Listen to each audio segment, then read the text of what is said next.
So what's up everybody, it's doctor Faizan है। Today I am here with another video. तो आज की video में हम बात करेंगे कि बगैर वर्जिश के हम वज़न कम कैसे कर सकते हैं।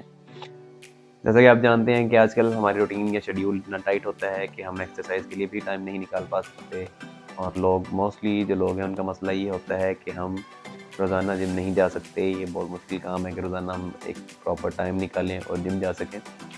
तो आज की वीडियो में हम ऐसे लोगों के लिए ही बात करने वाले हैं। और दूसरा वो लोग जिनको जेन्युइन इश्यू है, जो कि एक्सरसाइज कर ही नहीं सकते। जैसे कि कुछ लोग जो हैं उनको जोड़ों के मसले मसाइल होते हैं, आर्थराइटिस होता है। और कुछ लोग जो हैं वो फालिज के मरीज़ हैं, उनकी बॉडी की एक साइड काम नहीं करती तो एक्सरसाइज कर ही नहीं सकते। या कुछ ऐसे लोग जो बेसिकली पैदा ही हैंडीकैप हुए हैं, मतलब माजूर हैं बचपन से ही, जो एक्सरसाइज करने से कासिर हैं। और इसके अलावा बहुत से मसले मसाइल, जैसा कि कुछ लोगों को इंजरीज हो जाती हैं, नी इंजरी है, एल्बो की इंजरी है, लोअर बैक का इशू है, जिस वजह से आप एक्सरसाइज नहीं कर सकते या आपको एक्सरसाइज रिकमेंडेड नहीं है। तो उन लोगों के लिए बेसिकली हम इस वीडियो में बात करेंगे। तो सबसे पहले हम जान लेते हैं कि हमारे मोटा होने की वजूहत आजकल हैं क्या। तो मोटा होने की हमारे पास जो मेन वजूहत हैं वो दो हैं कि एक तो हम एक्सरसाइज नहीं करते, और दूसरा हम ये है कि खाते दबा दबा के हैं। जो कैलोरी इन दिस डाइट्स हैं, जैसा कि फास्ट फूड हो गया, वो हम फुल ज़ोर शोर के साथ खा रहे होते हैं आजकल, लेकिन हमारा एक्टिविटी लेवल जो है वो ज़ीरो है। तो सबसे पहली बात जो मैं क्लियर करना चाहता हूँ वो ये है कि कभी भी ये एक्सरसाइज को नंबर 2 पे ना रखें या इसको सेकंड प्रायोरिटी ना रखें। अगर आप एक्सरसाइज कर सकते हैं तो ज़रूर एक्सरसाइज करें, क्योंकि एक्सरसाइज जो है इसका नेमल बदल तो कुछ भी नहीं है। तो सबसे पहले आप अपने आप को इस तरफ से क्लियर रखें, बिल्कुल एक्सरसाइज लाजमी है अगर आप कर सकते हैं। तो अब हम बात कर लेते हैं बाकी सिनेरियोज़ की, जिसके अंदर आप एक्सरसाइज ही नहीं कर सकते या आपका शेड्यूल इतना टाइट है कि आप रोज़ाना एक्सरसाइज नहीं कर सकते। तो ऐसे में हमें क्या करना चाहिए। तो अब हम बात कर लेते हैं प्लान की, कि हमारा प्लान क्या होना चाहिए। कि अगर हम बगैर वर्जिश के वज़न कम करना चाहते हैं तो इसके लिए सबसे पहले नंबर 1 आप ये करें कि नोट करें कि आपका अभी जो रीसेंट वेट है कितना है। कॉपी पेंसिल लें, उसको आप राइट डाउन कर लें और साथ डेट डाल लें कि इस डेट पे मेरा बॉडी वेट जैसा कि 65, 70, 75, 90, 100 जितने केजी था, आपने लिख लेना है वो लाजमी। अब उसके बाद नंबर 2 पे बात आती है कि हमने नोट करना है कि हम पूरे दिन के अंदर क्या चीज़ें खा रहे हैं और कौन-कौन सी चीज़ें खा रहे हैं। अगर आपको अपना डेली कैलोरी इनटेक जो है वो उसकी डिटेल्स पता है, या आप कैलोरी काउंट जानते हैं कि कैसे कैलोरीज को काउंट किया जाता है, कि डाइट के अंदर हम कौन-कौन सी चीज़ें खा रहे हैं, उससे हमें कितनी-कितनी एनर्जी मिल रही है, तो वो वेल एंड गुड।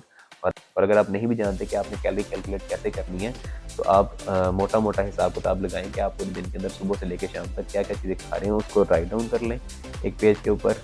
तो अगर तो आप अपने कैलोरीज कैलकुलेट कर सकते हैं तो आप उनको कैलकुलेट करके निकाल के लिख लें कि मेरे दिन के कैलोरीज 2100 किलो कैलोरीज हैं, या 2500 हैं, या 3000 कैलोरीज, जितने भी आपके बनते हैं आप लिख लें।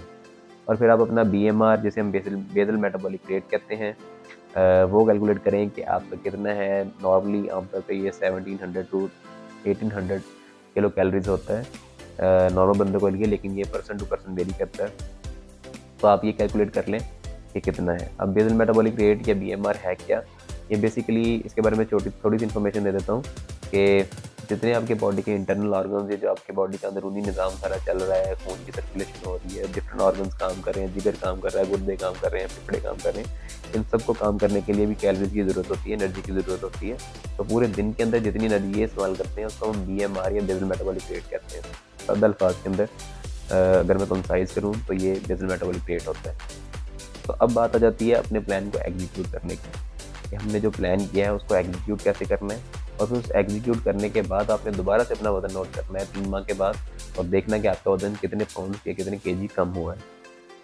तो अब हम हमारा जो प्लान है, बेसिकली एक्सरसाइज को तो हमने एक्सक्लूड कर दिया कि एक्सरसाइज तो हम कर नहीं सकते या हमारे पास टाइम कम है, शेड्यूल टाइट है। तो अब हम बात करते हैं बेसिकली डाइट के ऊपर। तो हमारा डाइट प्लान क्या होना चाहिए। सुबह से लेकर शाम तक हमें जो जो चीज़ें खानी है, उसके अंदर हमने क्या क्या मॉडिफिकेशन करनी है, किस किस टाइम पे कौन कौन सी चीज़ें खानी है, और किस टाइम पे कौन सी चीज़ें कम खानी है। मतलब कार्ब्स कब लेने चाहिए, किस वक्त नहीं लेने चाहिए, और किस टाइम पे कम लेने चाहिए, किस टाइम पे ज़्यादा। प्रोटीन किस टाइम पे कम लेनी है और किस टाइम पे ज़्यादा लेनी है, तो ये सारी बातें हम इसके अंदर करेंगे। तो सबसे पहले हम बात कर लेते हैं एक जनरल चीज़, जिसके अंदर आपने ये याद रखना है कि आपने कार्ब्स दिन के अंदर कोशिश करनी है कि कम से कम लें। जो स्टबन कार्ब्स हैं, जो आपकी बॉडी से नहीं निकलते और फैट में कन्वर्ट होते हैं, कोशिश करनी है आपने कि वो पूरे दिन के अंदर कम से कम लें। पहले हम बात कर लेते हैं अपने नाश्ते की। नाश्ते के अंदर हमने सबसे पहले कोशिश करनी है कि एक फुल फ्राई या एक ऑमलेट लें, और साथ 1 या 2 स्लाइस ब्राउन ब्रेड के लें। वाइट ब्रेड से आप थोड़ा परहेज़ करें। और जो ऑमलेट या फ्राई आपने बनाना है वो भी सिर्फ आपने बिल्कुल कम ऑयल के अंदर बनाना है, हल्की सी ऑयलिंग करके फ्राई पैन के अंदर बना सकते हैं। तो अब हम बात कर लेते हैं अपने दूसरे मील की, जिसे हम ब्रंच कहते हैं, जो हम 10 से 11 बजे ले सकते हैं। उसके अंदर हमने कोशिश करनी है कि हम मिक्स फ्रूट लें, क्योंकि मिक्स फ्रूट जो है ये आपकी बॉडी के अंदर जाके स्टोर नहीं होते। जो ये कार्ब्स होते हैं ये क्विक कार्ब्स होते हैं और बहुत जल्दी बर्न हो जाते हैं और आपकी बॉडी के अंदर फैट में कन्वर्ट नहीं होते।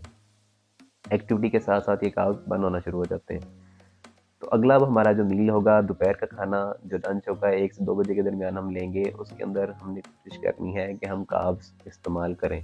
मतलब इसके अंदर आप रोटी, चावल, चीनी ये वाली चीज़ें इस्तेमाल कर सकते हैं, क्योंकि आपने पूरा दिन आपकी बॉडी ने आगे वर्किंग में रहना है, आपने जागना है, अभी आपने सोना नहीं है, तो आपको एनर्जी की ज़रूरत है, तो जो कि आपको बेसिकली कार्ब से ही मिलेगी। तो रोटी चावल का इस्तेमाल इसके अंदर कर सकते हैं, लेकिन ये नहीं है कि आप 3-3 4-4 रोटियाँ एक टाइम में खा रहे हो और या चावलों की 2-2 3-3 प्लेटें ले रहे हो।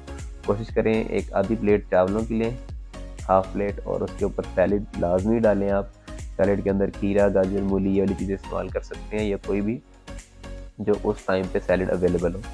और साथ आप घर में जो भी सालन बनाए उसको ऊपर डाल के खा सकते हैं, या रोटी को सालन के साथ खा सकते हैं। और रोटी की मिकदार जो है वो 1 या 1.5, इससे ऊपर आपने नहीं लेके जानी।